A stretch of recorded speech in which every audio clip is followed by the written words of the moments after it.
Hey guys, it is the final episode, episode 7 of our series of videos where we build this 1953 Ford F250, and there it is. More about how we got here. I'm Kevin, this is Rich Renner Garage.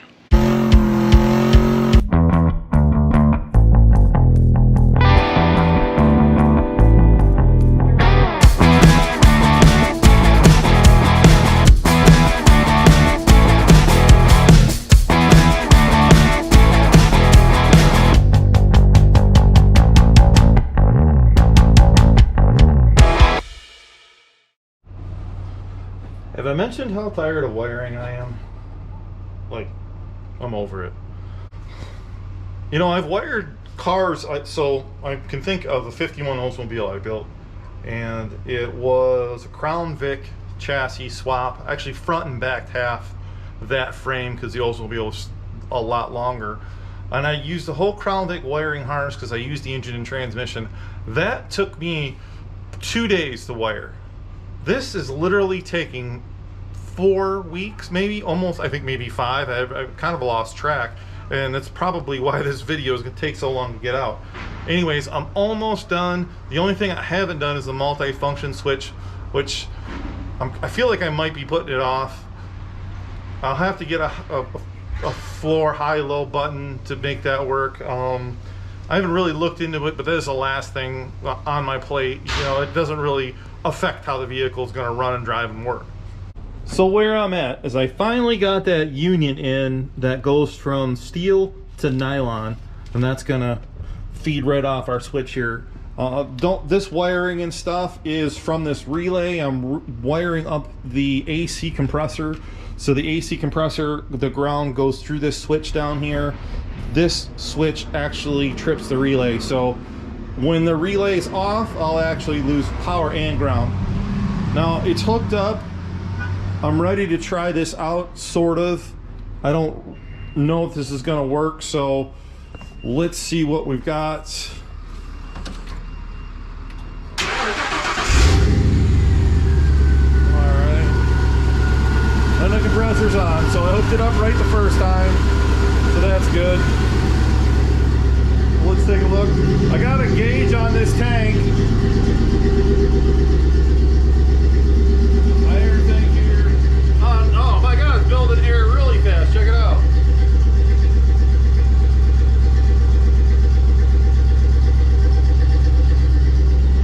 That gauge didn't go any lower than 20. It was stuck at 20, so it probably only has about 20 pounds in it.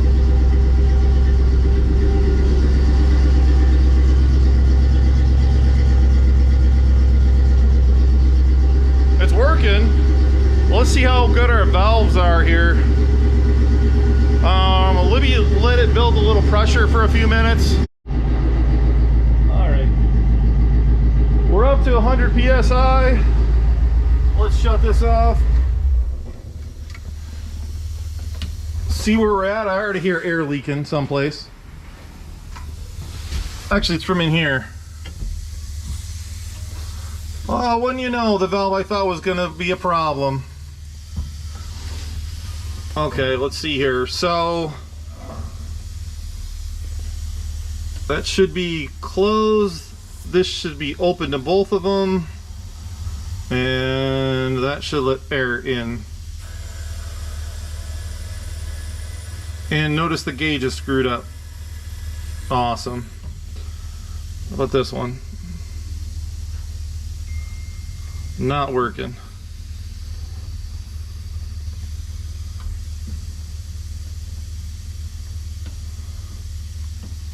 No air going in up here.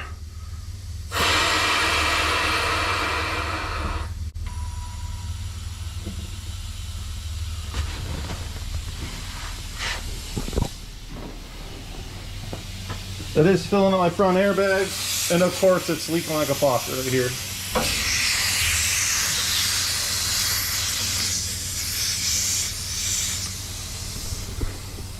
She goes to show you, cheap ends never pay off.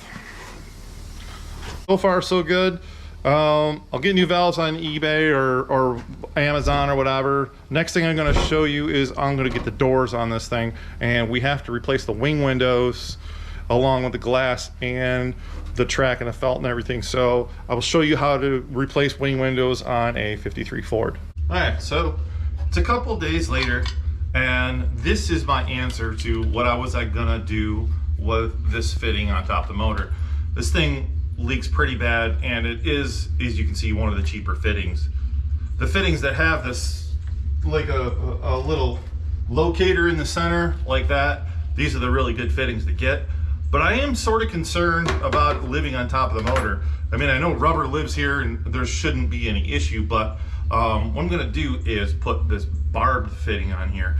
You can actually shove these 1/2-inch nylon lines. They're 1/2 inch on the outside, but they're 3/8 on the inside. So that's a 3/8 barb. And secure it with a couple hose clamps, and this should be just fine. These are, I think, number 4, the smallest ones they make. On the valving inside the truck, this is actually how I have a couple of these lines going in here, and this has worked great for me for years. So this is how I'm going to do under the hood, and up next, I'm going to replace those valves on the inside.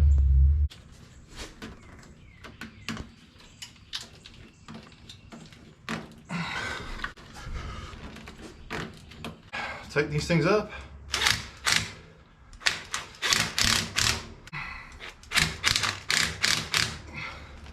Woo. Just like that. Well, that'll be nice and strong. Well, that's not going to leak. All right, well, here we go.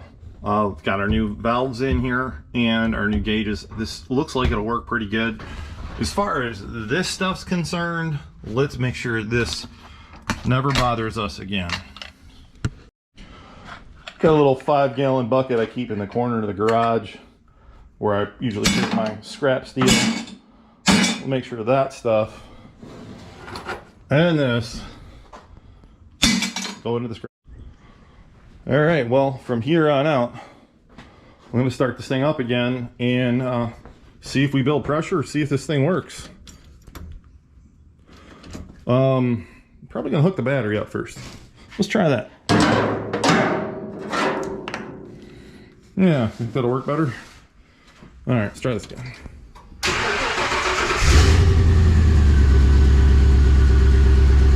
All right, now we'll come to the back.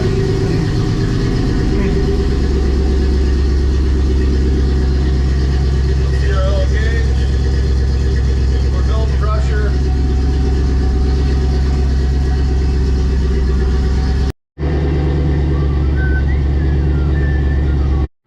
All right, so as you can see, we're up to 100 and looks like about 107 or 8 psi.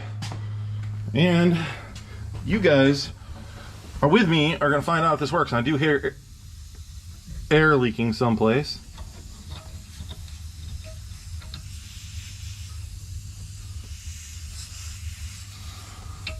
It's just other things I'm going to have to tighten up, but okay, so that should send air to both valves if I open this. Okay, now, oh, let's open the front.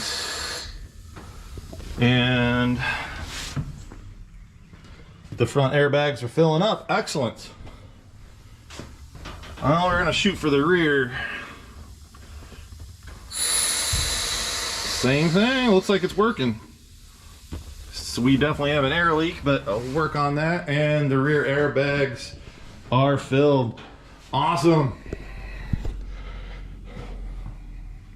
This happens every time you do this. You gotta tighten up hose clamps, all that stuff, but it's worth doing for sure. Once you get the clamps tight and it stops leaking air, this usually works forever. The Ridge Runner truck, for example, is done pretty much similar, and that will stay up in the air for weeks. So, all right, so, well, it's an hour later. I haven't gotten to the doors. Why? It's because somebody had the bright idea of not Teflon taping any of that stuff because they thought they'd look better. Yeah, it didn't work out very well. It leaked pretty bad. Yeah.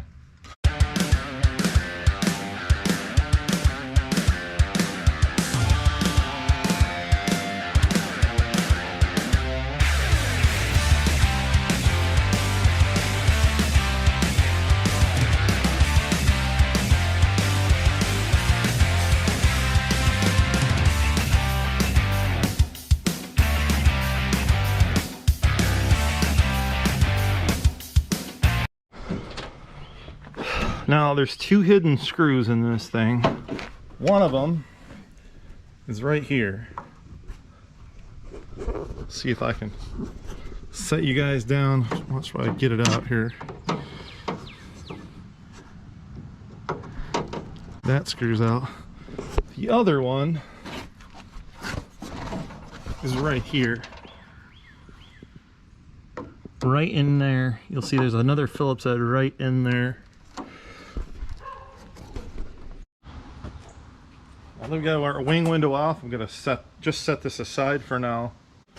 So now that we've got this wing window out of here, a couple things. First, this right here, that's not coming out. That's guaranteed to break off unless you apply a bunch of heat to it.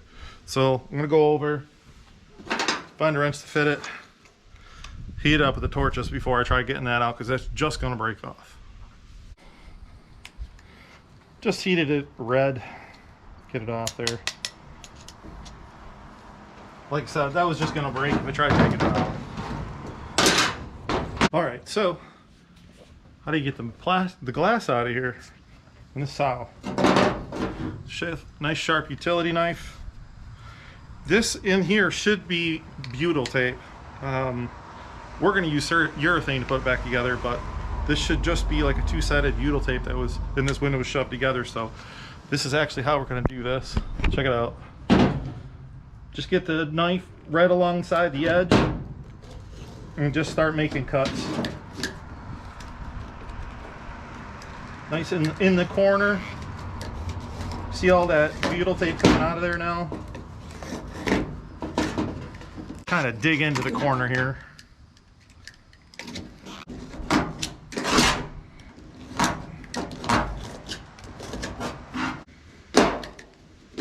There we go. Let's try it now. Look at that. There you go. That's how you get your wing window out. Most of this will peel right up out of here, but I am going to grab a flathead screwdriver and scrape this over the garbage can, and I will be back with you once I clean this up. Down in here, I'm going to clean up with a wire wheel, because this, like I said, this is usually where the water sits. Yeah, got that. Yeah, can't wait to blow that out of my nose later.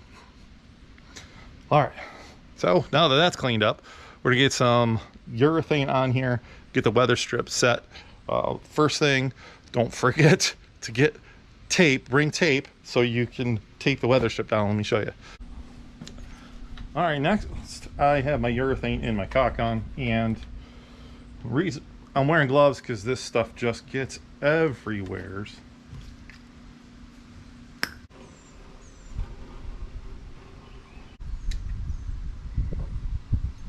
And this is going to be a mess. Can't get it out of the caulk gun.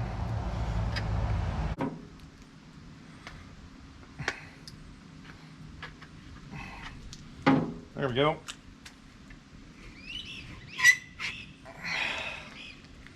Well,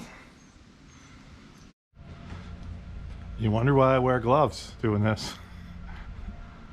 It's gonna be fun to get off. New tube, another caulk gun. So let's see how this goes.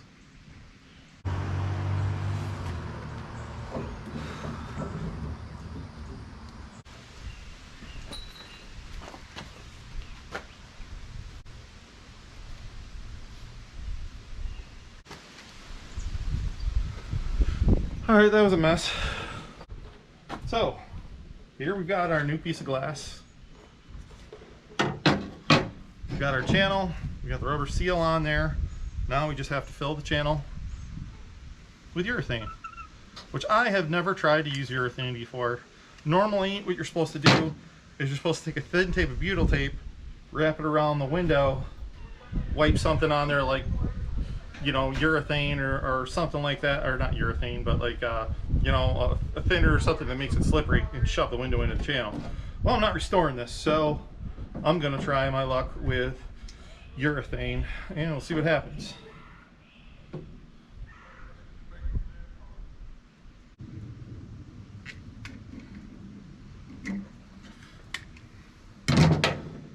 All right, here goes nothing.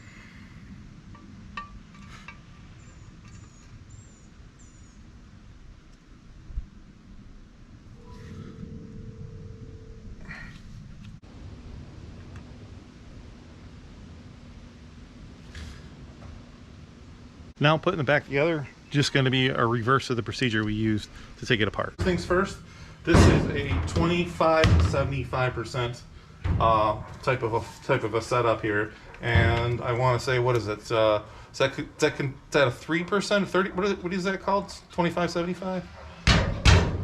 3 to 1. 3 to 1? 3 to 1? 3 to 1.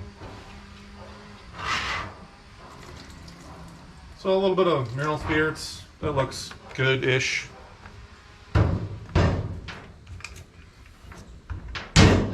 And linseed oil.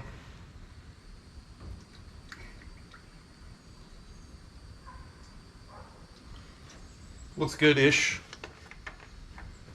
This should work. All right. So we've got our formula all made up here. Now that I splashed them already on the hood, let's see what this looks like.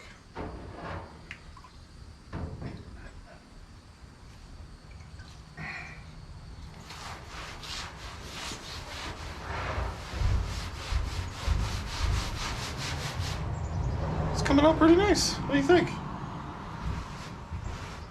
This steel is just soaking right in.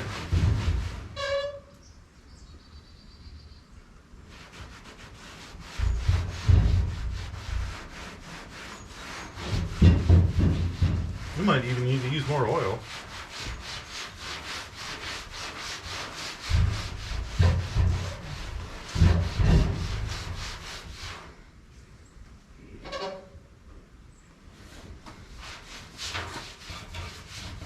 Wow, check that out.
Check it out. What do you guys think? Literally 10 minutes of wiping it down, and that's what she looks like. It's absolutely gorgeous. So it came out pretty good. At some point I'm gonna make a false floor here for this, but that'll be in the near future. Pretty awesome.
Man, that was a long 5 months. But we took a body from a 1953 and now we've got a running, driving truck. We've got a lot of stuff going on this summer. We're gonna do some reviving drives. We got some adventures we're going on and we're taking you guys with us. If you guys like our content, hit the like button, subscribe to the channel, and thanks again for watching Ridge Runner Garage. Roundabout. All right, yeah, now I'll actually do it. So we got it back in our garage and we have a few more things to do. Take two. So here we are, we're back in the garage. We've got a few more things to do to the truck. I'm just gonna throw some shocks and a track bar on it. Not a big deal, and probably may or may not even record it. So we're on to a few more adventures and we're gonna bring you guys along. So this is gonna do it for this video, and I hope you guys liked it. Again, if you guys, for me, and again, no. If you like our content, click the like button and definitely subscribe to the channel. I do appreciate you just subscribing, and when you subscribe, it gives us the ability to bring you more content like this. Why are you shaking your head down? No, I'm watching you. Every word you're going like this every other word. Well, that's what I mean. Oh. Excited. Subscribe, click like. Please subscribe so he stops doing that. Yeah, that'd be a good idea. Oh God.